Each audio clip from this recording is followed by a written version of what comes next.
everybody and welcome back to the United Stand. It is Monday morning and we are coming off the back of a 3-0 win away from home. It feels great to say it. I am back. I was away in London at the weekend, but we're back with loads of Manchester United news. Martial, could we be letting him go in January? It seems quite likely, but is that really the right decision? Again, proving his worth a little bit yesterday. I know a lot of people have different decisions on Martial, but we're going to get into that.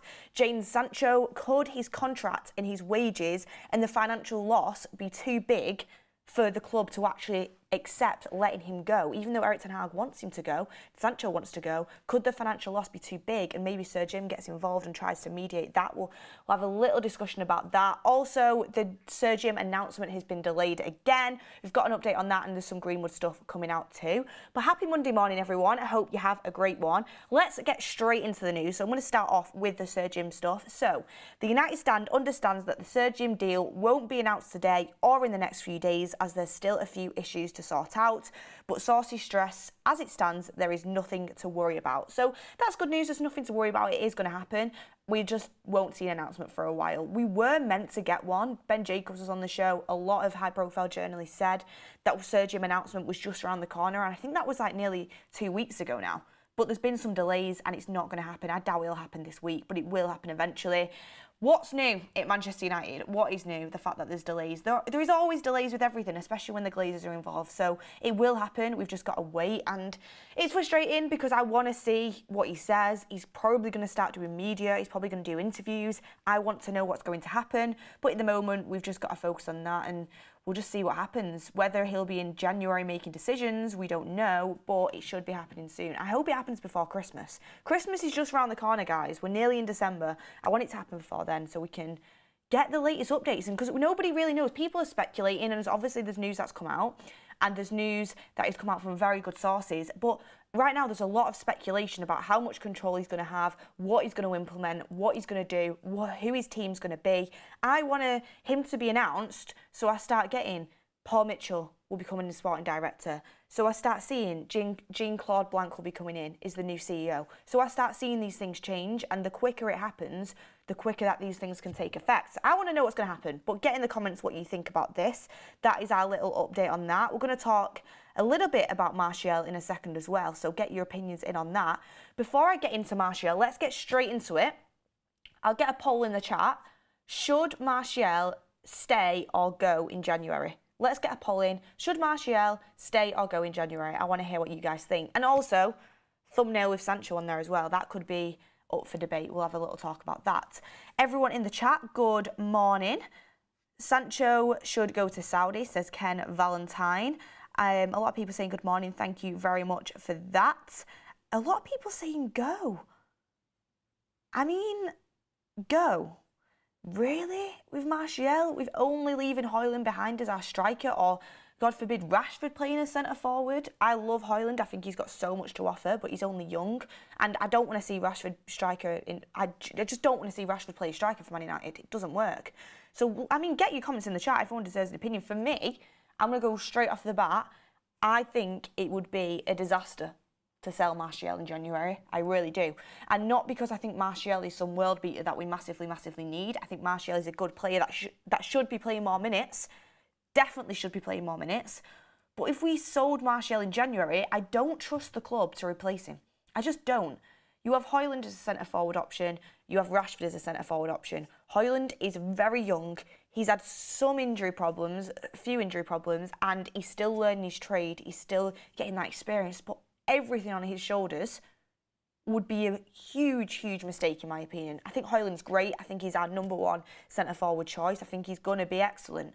And I think he shows so much potential, but he's raw and you need someone there to fill in. For example, if we didn't have Martial on Sunday against Everton, we would have seen that game with Rashford playing centre-forward the whole game. That's what could be round the corner for us if we do let him go. Whereas if you've got Martial in place where, you know, he can play minutes off the bench, he can play certain games, but you're not relying on Martial every single game to the point where he gets injured and he breaks down, because we know how injury prone he can be. If you can kind of slot him in for certain games, you can get the best out of him.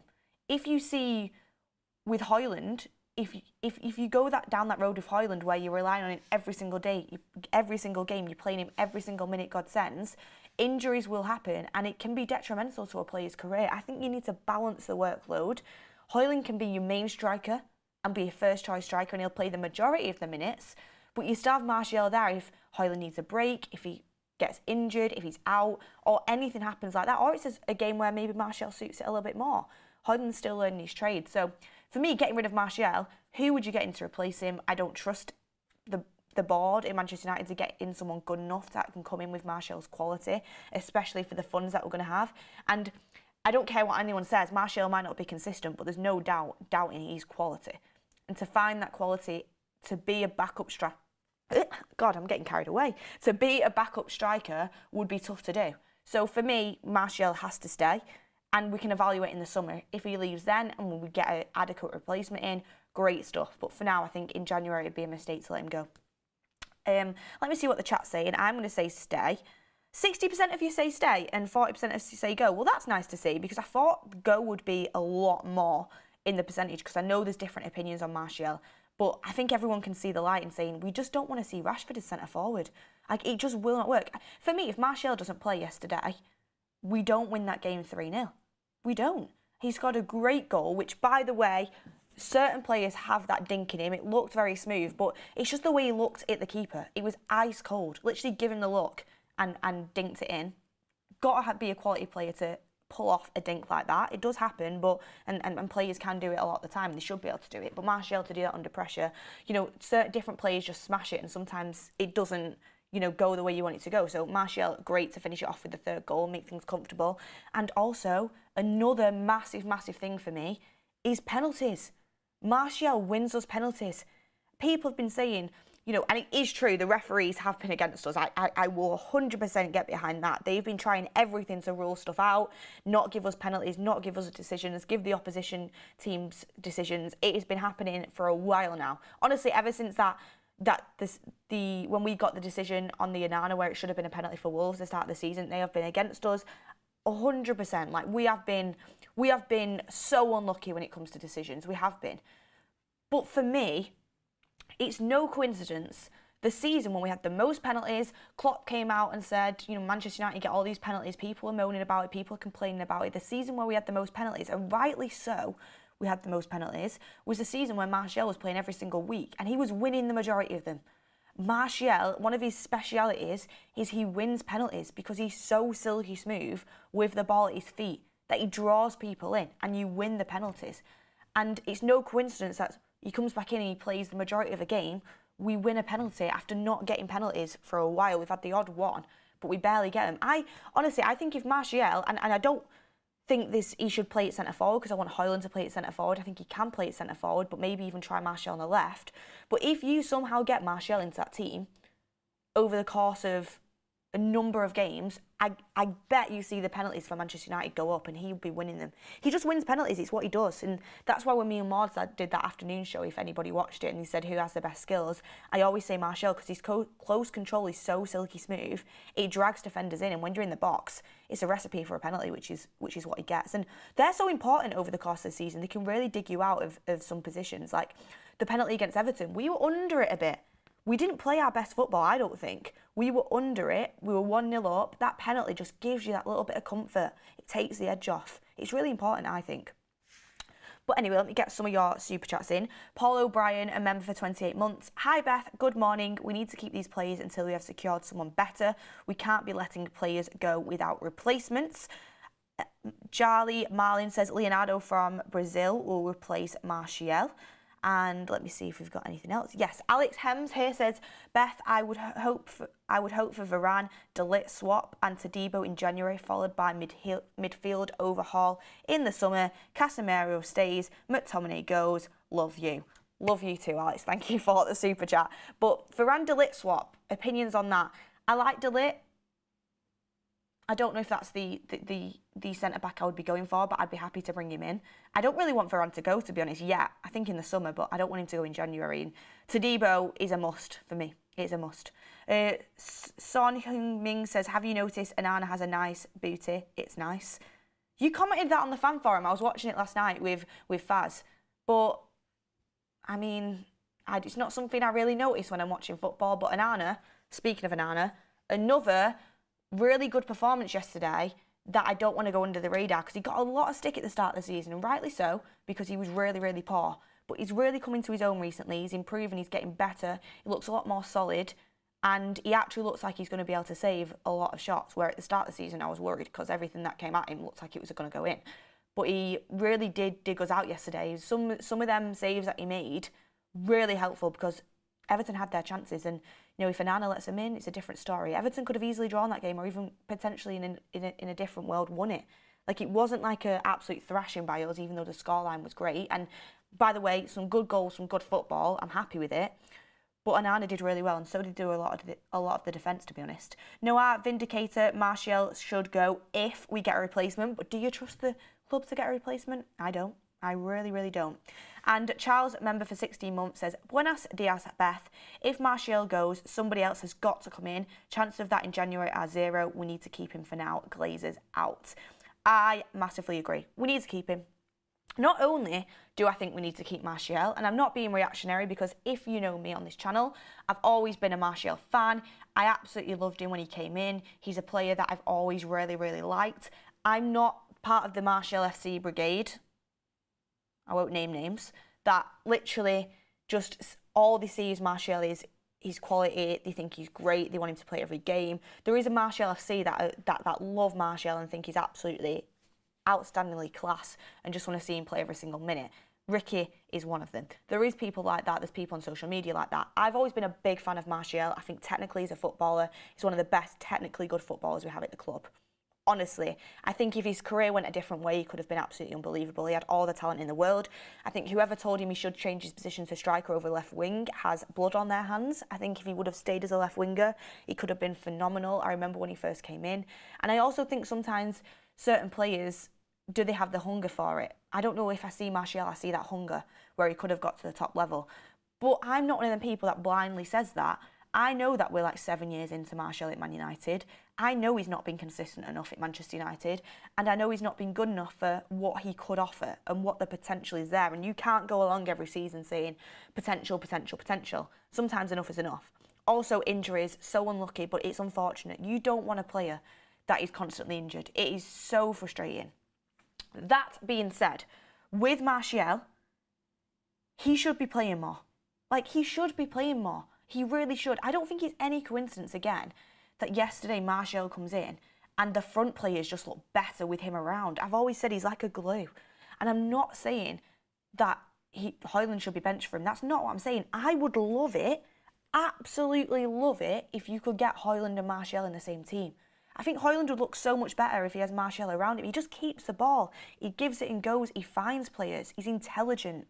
And I think that's what we lack all a lot in this team. We lack intelligent play. Martial is very intelligent. And yeah, I'm not saying he should be starting every game. I don't even think he should maybe start as centre forward. I would love to see him play on the left. I would love to see him at least get more minutes. And I asked Erik ten Hag in the press conference, must have been months ago now.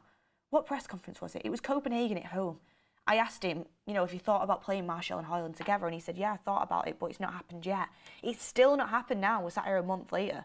I would love him to play together. I do think that's a mistake by Erik ten Hag, the fact that he's not played them together, because I think Højlund will have way more opportunity with Martial in the team, to be honest with you. Omar says Martial's ability to find passes and get out of pressure is great. Imagine him around Højlund. Do you know what the thing is as well? How often do we lose the ball in the final third and it breaks down and then we get countered? How often? I mean, Rashford's just running into players left, right and centre. At the moment, he's really poor. I'm going to be honest, he's really poor. I'm glad he scored that penalty. Brilliant penalty, by the way. There was no chance the keeper was saving that. But his overall game, again, was poor. Running into blind alleys, not making the right passes. Højlund's link-up play is good, but it still needs work. He's still young. You've got Garnacho, who will take risks, but again, better on the ball for me than Rashford is, but takes risks and sometimes loses it. Martial is a player that in that front line really does keep the ball and it allows you to build up pressure. It allows you to build chances. And I think he deserves to start more, I'm going to be honest, especially if he's fit. And it's another reason why I wouldn't let him go in January. Yeah, someone just said Rashford was dreadful. I'm going to be honest, I do want to get into more news. This show, it's flying because I've got so much to speak about. But I'm going to be really honest, I'm worried about where Rashford's position's going in this team. I think Rashford he's a very good player. I think he's going through a bad vein of form. He's really going through a bad vein of form. But he's a very good player, and I think he's always going to be in Manchester United's first team, and I really do hope he comes through this bad vein of form and gets back to the Rashford that we know that can play, that can do well. I don't want to repeat myself what I've previously said. With Rashford, when he's going through the form where he's scoring near enough every game, he's contributing, and he has these moments, I forgive the bad all-round play over the course of 90 minutes, because he's never been a player that over 90 minutes gives you great play. Gives you great play in the build-up. He's got some good assists in his locker, his crossing can be good, and he scores some great goals. He can pull moments, he's a moments player. When he's given me that, he's in my team for that, because I know players have strengths and weaknesses, and I can overlook it. I can't overlook you playing poorly for 90 minutes and not contributing with anything. Like, I can't overlook that. And the problem is with Rashford is it just keeps going on and on and on.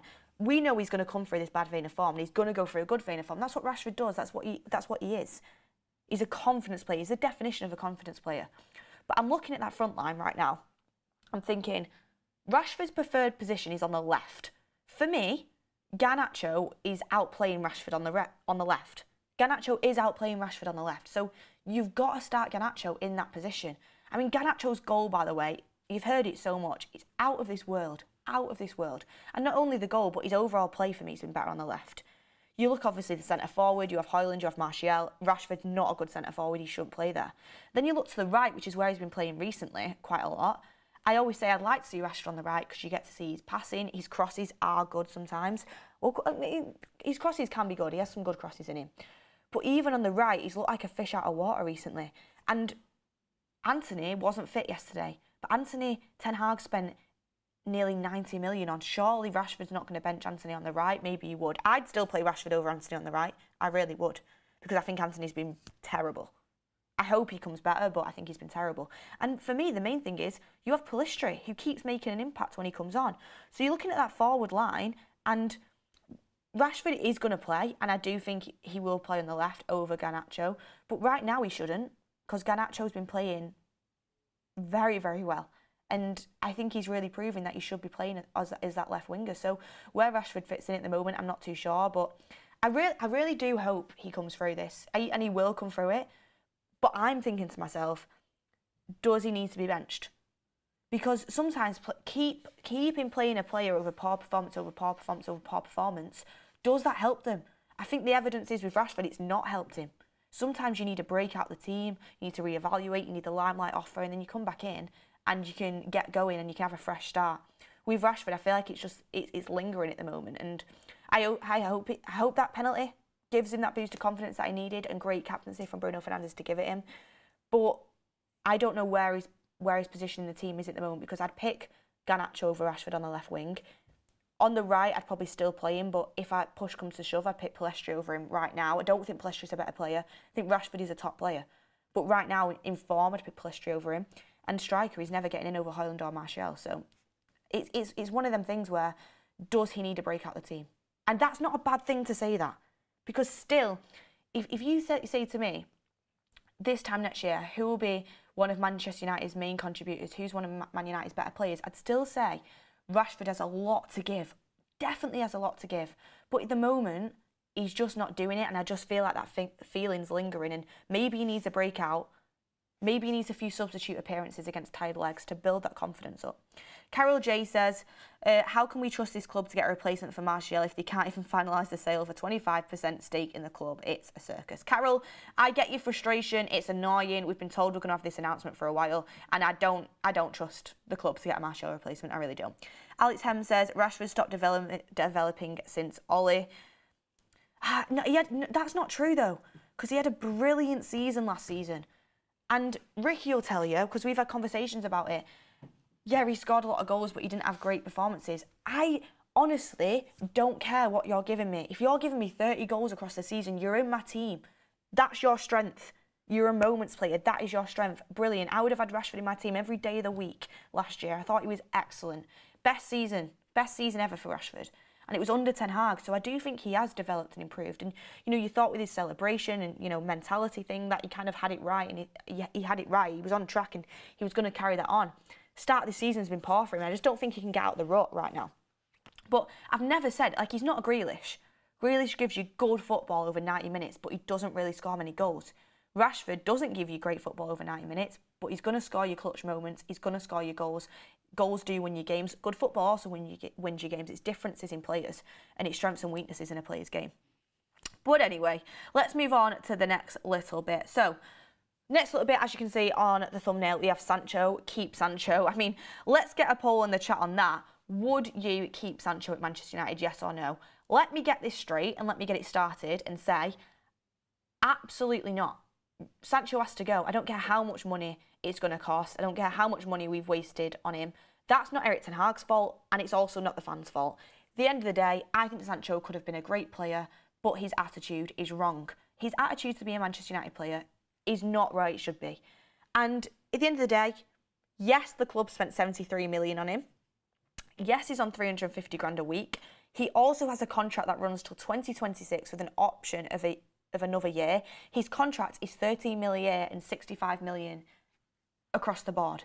This is a lot of money invested on a player, a lot of money. So I can see why the club probably doesn't want to let him go for a poor fee.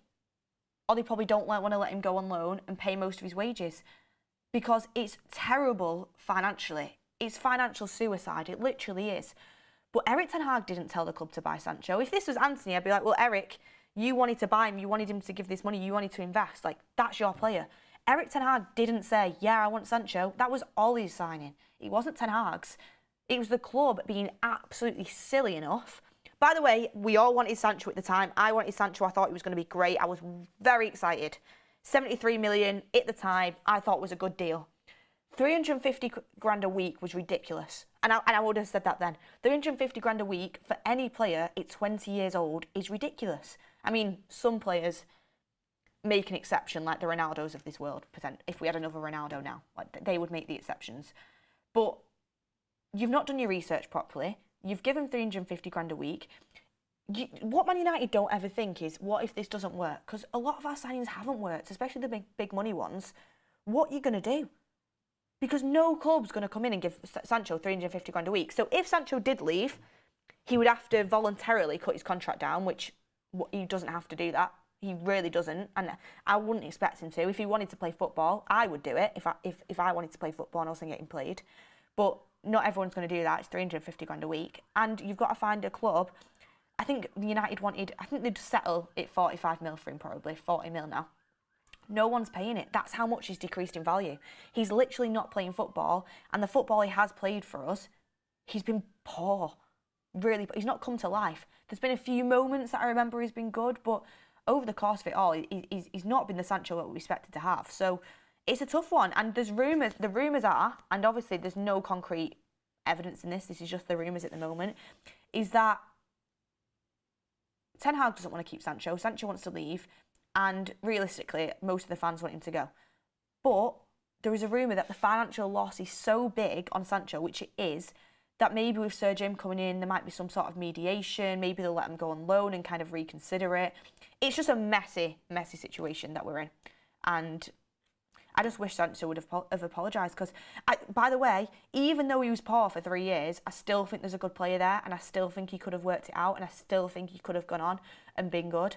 But his attitude really let him down. And I would let him go. I don't care about the financial loss. It's not my money. I would definitely let him go for the good of the team. For Sancho's career, it's never good for an early 20-year-old to not be playing football, especially when they're really talented. And for Erik ten Hag and the sake of just the dressing room spirit, I would definitely let him go. I don't think he's got a future at the club under Erik ten Hag. That bridge has been burnt, in my opinion.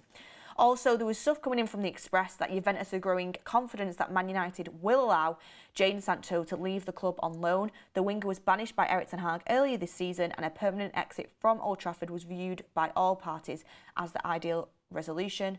But Juventus are getting confident that they'll let him leave on loan. If we let Sancho go to Juventus on loan in January, do not get it twisted. I reckon we'll be paying 250 grand a week in his wages every week, which is ridiculous to see him play for another club. It's ridiculous. It honestly is ridiculous. But we got ourselves into this mess. We did it to ourselves. I mean, people say, well, you can't foresee him coming out against the manager, making a statement like that, and after his form at Dortmund being that poor. But you do your research. He's had things come out of the England camp. There's been stories at Borussia Dortmund have been him being late and not being on time. I'm sure Sancho's a nice guy. It's nothing against him as his character, but in Man United, there's certain standards you have to match. Ten Hag didn't think he was matching them. Therefore, is he got the... I think talent-wise, he's got the talent to be a United player. He's not shown it, but I think he's got the talent. But has he got it up here to be a United player? I don't think so. And they're all forms of research that should go into getting a player before you give him 350 grand a week. Would you keep Sancho anyway? Yes or no? I'm saying no. And we've got 80% say no, 20% say yes. So we're all kind of singing from the same hymn sheet on that. Very interesting. Someone said do an Anthony poll. I'm not going to do an Anthony poll because Anthony's staying, but I'm pretty sure I know how that would go right now if we were going to be doing that, which is Anthony's got to turn it around. He's got to turn it around. He really does. I mean, people have different opinions on the Rashford and not the Rashford situation, on the Sancho situation, and they'll think Erik ten Hag is poor at man management. That's a question that's been put out there, especially with the Varane stuff now. But for me, the Varane stuff, I question. The Ronaldo stuff, I'm still on the fence about, of the way it was handled. I think it was the right decision to let him go, but wow, I'd love to have him right now because of how he's doing, and I love Ronaldo. De Gea, don't think that was handled great, even though I wanted to leave, I don't think it was handled great. But the Sancho stuff, there's no doubt in my mind it was the right decision, what Erik ten Hag did. You can't let a player get away with doing something like that, and if the player won't apologise, then you're not part of the team. I'm the manager, I'm the boss. It is what it is. Someone said, what's the difference between Rashford and Sancho? The difference is that Rashford apologises and Rashford clearly has the right... The one thing I would say about Rashford is, even though he's been poor, and he has been, and I don't think he should be starting right now, the one thing that you would say is he must have the right attitude, or else Ten Hag wouldn't play him. Ten Hag is... I think with Ten Hag, you can play poorly and you can have bad performances, which needs to be addressed because we don't want to have these on a consistent basis. But it's about the attitude and it's about the standards. And when Rashford was late, he dropped him. Rashford apologised. But people don't understand. It's like Anthony. Why is Anthony playing constantly? I don't think Anthony should be playing constantly, but he has the right attitude clearly, and he wants to work. He obviously does the right things behind the scenes. That's what I think is the be-all and end-all for Ten Hag. You've got to have your head in the right place, and you've got to do the right things. You've got to do the standards off the pitch. That's what it has to be, and that's probably what the difference is right now. Anyway, let's move on to the next thing to talk about, what I've got on my list. So we have Mainu. I wanted to talk a little bit about Mainu. I wanted to talk a little bit about Garnacho, and I wanted to talk a little bit about what team we're going to go into the Galatasaray game with, particularly the defence. Varane didn't play again.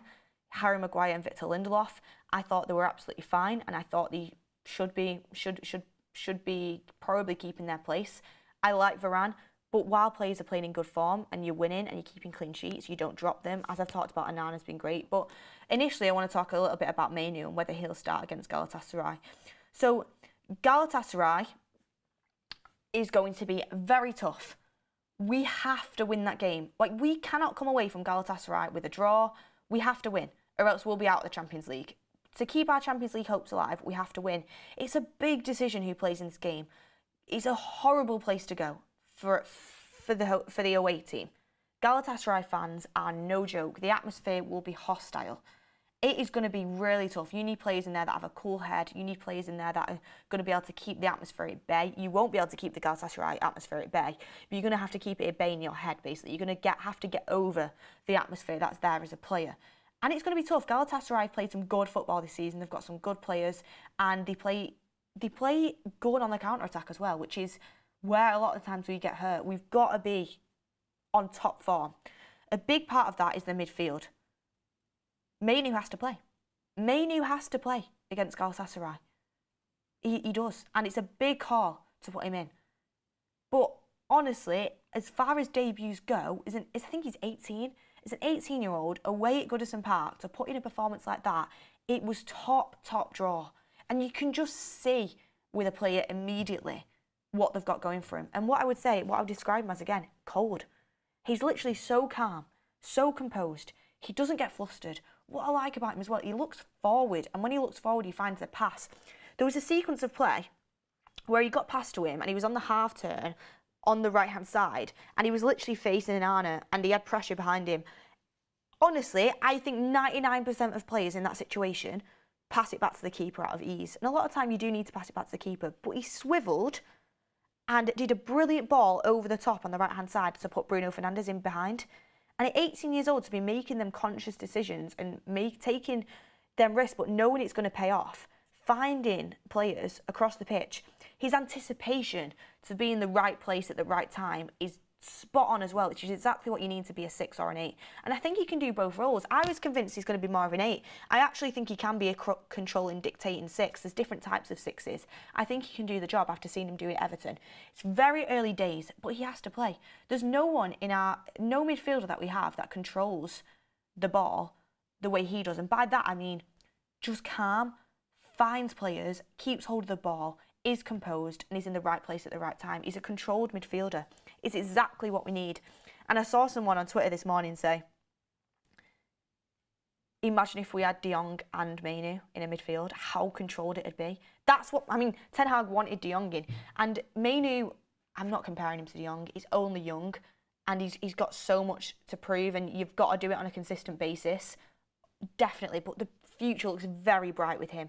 And I actually watched Mainu in the under-21s as well with the United stand. We were going a lot last year and a little bit of the year before as well. I've gone, I mean, Adam was going at the time, Ryan goes, Faz has gone. And at the times when I went and watched, I watched quite a few under-21s games, went out and watched him. Mainu was always a standout. And I literally remember saying on some of the social media videos I was doing, Mainu's going to be, he's going to play for United, he is going to.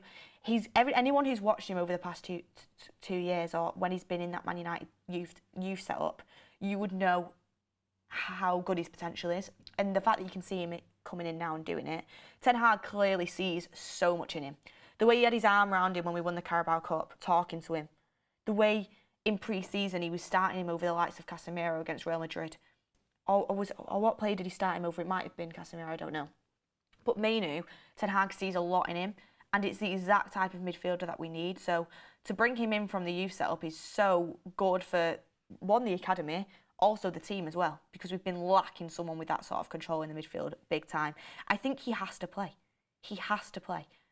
Amrabat, when he came on, was poor. Amrabat's looking like a bad one. It's looking like a bad signing at the moment, and I wanted him to come in. I think he's a good player. I just don't think he's found his feet, and I'm glad that, Erik Ten Hag, this is the thing about him, Erik Ten Hag, and you can question his signings like we all have. There was only one Erik Ten Hag signing starting yesterday, and that was Onana. That's not a good look. It's really not a good look. And you can question his signings, but there is no doubt that I don't think people talk about Ten Hag's favouritism. He's not afraid to go back on what he's done. I think he can be stubborn in certain situations, but it would have been so easy for him to just play Amrabat yesterday. So easy. It's his signing. He's way more experienced. He had good hype coming into the team. To put that, I'm going to sneeze 1 second. Sorry, bless me. It was so much pressure, so much kind of pressure to put on Mainu coming into that Everton midfield away in a game we had to win in the start of a really busy fixture list. But he went with Mainu over his signing that he begged the club to get, and they invested a lot on that loan fee for him. He played him over that. He could have gone with Van der Beek. He could have made a different decision. He went with Mainu because he knew it was the best option and he knew the potential in him. It's like, there's other players that he's signed and he's dropped for different players in different circumstances. Sometimes I agree with it, sometimes I don't, but I'm really glad he did go with that decision. Thank you, everyone. Bless you in the chat. Rashford Goldbridge says, keep up the good work, Bethany. Thank you very much for that one. Make sure you hit a like on the video, by the way.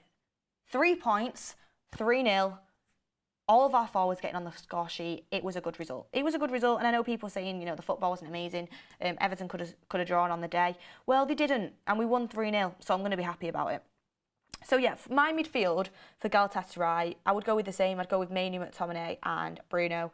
And I know a lot of people won't like that, and McTominay was a little bit anonymous yesterday, but McTominay, he's been in the team, and we've been doing well. I think he should play again. I just don't think you should really change a winning team, to be honest with you. But I'm going to go through my full team in a second. Garnacho, absolutely unreal goal. We've touched on him. He has to start on the left. People were questioning what's he bringing from the start, and to score and set the crowd back in a fashion like that 2 minutes in was unbelievable. That, honestly, is one of the best goals I've ever seen, ever in my life. one of the best goals I've ever seen. And to do it at 18 years old, or is he 19 now? 19 years old. He's still a teenager, I know that. And can I just say, it says a lot for Man United that in the first half against Everton, I was going into that at half-time saying the best 2 players on the pitch for United have been 2 teenagers from the academy, Mainu and Garnacho. That's great for our academy. It really is. It's great for our youth setup, and I really hope that we see more of that coming through. And Ten Hag's made it very clear, just because you're a young United youth product doesn't mean you'll play. You'll play because you deserve to play. And that's great. It's credit to Mainu and Garnacho for settling themselves and getting themselves into the first team training and getting themselves into the first team. Obviously, Garnacho's more developed in the first team than Mainu is. But again, it's a little bit worrying for Man United in the sense of why the senior player's not stepping up. But brilliant performance by both Mainu and Garnacho. A great goal from Garnacho. And not only the goal, I thought he was lively across the whole game as well. He has to start. And I've just seen in the comments as well, I forgot about this, no Rashford for Galatasaray, which I don't think is a loss, to be honest with you. No Rashford. How would you play it against Galatasaray? Here's one for you. And I don't know if I'd do it because I've not seen Garnacho play on the right. But I'd be so tempted to go if Højlund's back fit, which I think he was close to being back fit for the Everton game. I would be so tempted to go with Martial on the left, Højlund up front, and Garnacho on the right. I'd be really tempted to do it. Really tempted. You'd think Pellistри's probably going to come in. I thought Pellistri did all right when he came off the bench again yesterday, and I am not opposed to Pellistri coming in at all. I think Pellistри's great, and I think he deserves more minutes. But I generally wouldn't be opposed to Garnacho playing on the right if he could do it. But then again, he's not really a right winger, and it's round pegs, square holes. It's an interesting one, but probably not. If we say, you know, Garnacho's not going to play on the right, and if I'm going like logistically and trying to think of probably what would be the most balanced front three, I would probably go with Garnacho on the left, Martial up front, and Pellistri on the right. I think Martial has to stay in the team. I really do.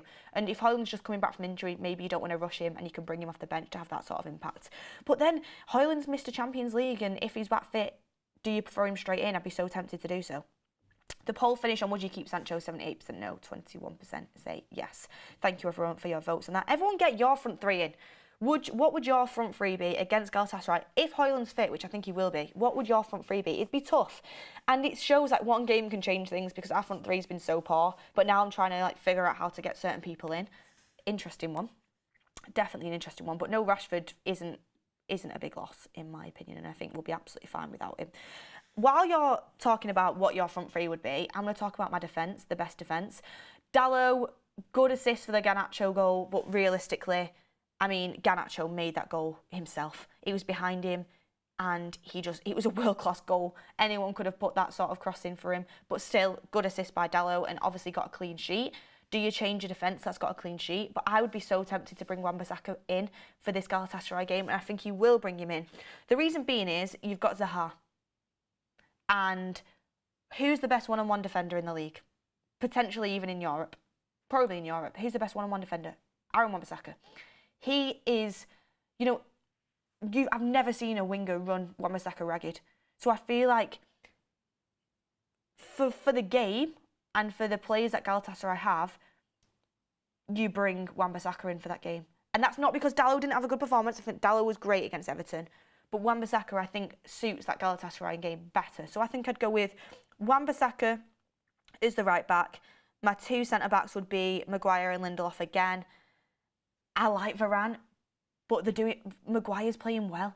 Lindelof did well. I think you've got to keep him. I think you've got to keep him in. That's the way it goes. Maybe Varane will come in, but I doubt it. I think it'll be Maguire and Lindelof. And then as left back, I would go with Luke Shaw. Can I just say, I am so grateful that I got to witness Luke Shaw play football again. I think he's brilliant. You guys will know this by now. It just makes such a difference. And to come back after an injury out for so long and put in a performance like that, it deserves so many plaudits. He was great. Luke Shaw he's honestly so good, and it's such a difference having him back in the team. He has to start left back again. I was shocked he came straight back in for Everton, but that shows how important he is. Just want to manage it and make sure he doesn't get injured again because it's so good to have him back. Christian says Lindelof was soft. Lindelof, right? Okay, this is the thing that I've got to talk about, and people keep talking about it, it keeps getting brought up, and people won't like it. You can't play Maguire and Varane together as a centre-back pairing against Galatasaray away in the Champions League. You just can't. You've got to pick. Varane is a right-sided centre-back. He doesn't play great on the left. He's not comfortable on that left foot. He's not good as a left-sided centre-back. He's a great right-sided centre-back. He's not a left-sided centre-back. Maguire also is not a left-sided centre-back. He's so much poorer on the ball when he's on the left-hand side. He's not as comfortable. Ten Hag's style of play, his philosophy is to have somebody on the left-hand side of defence who is comfortable on their left foot and he's good with the ball at the feet. Lindelof isn't absolutely top-notch. He isn't Martinez level. Johnny Evans, I think, is probably better on his left foot than what Lindelof is. But Lindelof is decently well on his left foot and he can play there. And Ten Hag likes him there. So when you're saying Lindelof was soft, he shouldn't play, well, then you're saying, well, who plays at left-sided centre-back then? Because that's not the position Varane's coming in for. Varane is coming in for the right side if you're going to play Varane. That's where he's coming. And do you really want to bring someone into it who maybe isn't quite happy at the moment, has stuff going on maybe behind the scenes with Erik ten Hag? We don't know. We don't know if anything has come on, but that is the rumours. I think Varane's a consummate professional and I think he's a top quality defender, and I cannot believe for the life of me I'm sat here saying Maguire should play over him. But you can't drop Maguire in the form that he's in. You just can't. He's on this good run of form. He's going to play. So it's, do you drop Maguire for Varane? That's the question you ask yourself. Galatasaray away, do you drop Maguire for Varane? Do you do it? That's the only way that Varane comes in. Lindelof's going to play on the left side unless Johnny Evans is back, and then maybe Johnny Evans comes in and plays on the left side. But that's what my defence would be, and obviously Onana in goal as well. People maybe shouts for Bayındır because it's a Turkish side, but no, Onana's in good form. He's your first choice keeper. It's a must-win game. Onana plays. Beth says, how do you know what his attitude is like? You don't know the facts of the situation. All I can go off, Damil, so because that's a fair point, is because we don't know everything. We don't. I'm insinuating a lot of things. I'm inferring a lot of things. What I'm going off is the fact over the course of Varane's career, he has never had a public issue with any manager. He's won Champions Leagues. He's won the World Cup. He has won the Ligas. He's won everything there is to win. He's had an absolutely outstanding career as a defender, and you've never heard a peep come out from behind the scenes about him not being professional. I think the way he talks is professional. I think the way he acts on the pitch is professional. I think he's calm. I think he's composed. I think he's a leader. I think he knows what it takes to win. I just don't see Varane causing issues behind the scenes. I mean, I don't know because I'm not there, but that's my opinion of him. I have a very high opinion of Rafael Varane. Over the course of he's had an excellent career. What I do know is what I see, and Varane hasn't been able to get himself into form, mainly because, you know, injuries have kept him from getting a consistent run in the team, and also then Maguire's took his chance while Varane is injured, done well, so Varane struggled to get back in. When you're playing the one-off game here and there, it's really struggled to build up momentum for form. So Varane hasn't been the Varane that we know and love. He's not been great, and against Copenhagen when he came on, he was really, really poor. But it's a tough environment to come into, especially when you've not played a lot of games. So with Varane, I would never want to question Varane's attitude at all. And like Ten Hag says, it's internal competition for places. Maguire's done well, so he's played. That's literally what it is right now, and I think that's what it is as well. Shaw is heavily underrated. Say that again. Say it again. I get clowned for saying it all the time. I've had so many people tweet me and DM me saying, I can't believe you said Shaw's the best left-back in the league on your show. He is the best left-back in the league. What about Robertson? Luke Shaw's better in my opinion. You know, Ake's great for City and so is Gvardiol. I mean, Ake's been really good, but Shaw for me is the best left-back in the league. One of the best left-backs in Europe. I'd have to think about it over who's the best left-back in Europe. I just think he's so good. And people laugh at me all the time for it, but you saw it yesterday when he came in. He's such a good footballer, honestly. But that is the show, everyone. So let's leave it off with the team that I would play against Galatasaray, because I don't know if I'll be on shows, but I don't know if I'll be on a show where I can properly get into it until that game. Love it when football's back, and I want to stay in the Champions League because I do like a midweek game. I'm going to be honest, I really do like a midweek game.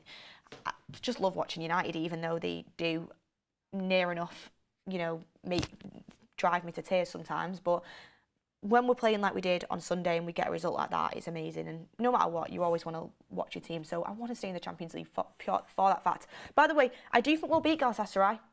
I think we will win midweek. We could easily lose, but I think we'll win. I think we'll lose against Newcastle at the weekend, but I think we'll win against Galatasaray. God knows what will happen against Bayern. But I think it's a game we need to win. I think we will win it. But the team I would go for, Onana, Wan-Bissaka, Maguire, Lindelof, Shaw, Mainu, McTominay, Bruno, Garnacho, Martial, Plistri. Probably. But I would make a case for, if Højlund's fit, playing Højlund up front, maybe Martial on the left, maybe Garnacho on the right. But I think you can't switch up too much. Martial's barely played on the left this season. Garnacho never played on the right. So no, yeah, I would go with Garnacho on the left, Martial up front, and Plistri on the right. And yeah, let's see what happens. Maybe Anthony will come back in. We'll see how his injury is going. But thank you, everyone, for watching the show. Thank you for all your comments to get involved in the show. Make sure you hit a like on the video. I hope you have a lovely Monday. We'll be back for the call-in show at 4 p.m. We also have Mark with Ben Foster coming out around midday, so stay tuned for that. I'm excited. Football is back and it feels so good. Also, 6 points off the top. Never in a million years do I think we're going to win the league, but it's still a good position to be in. Chelsea fans getting very loud. 8 points below us, just got thrashed off Newcastle. Won't speak too soon because we could have the same fate the weekend as well. But thanks for everyone. It's a positive Monday.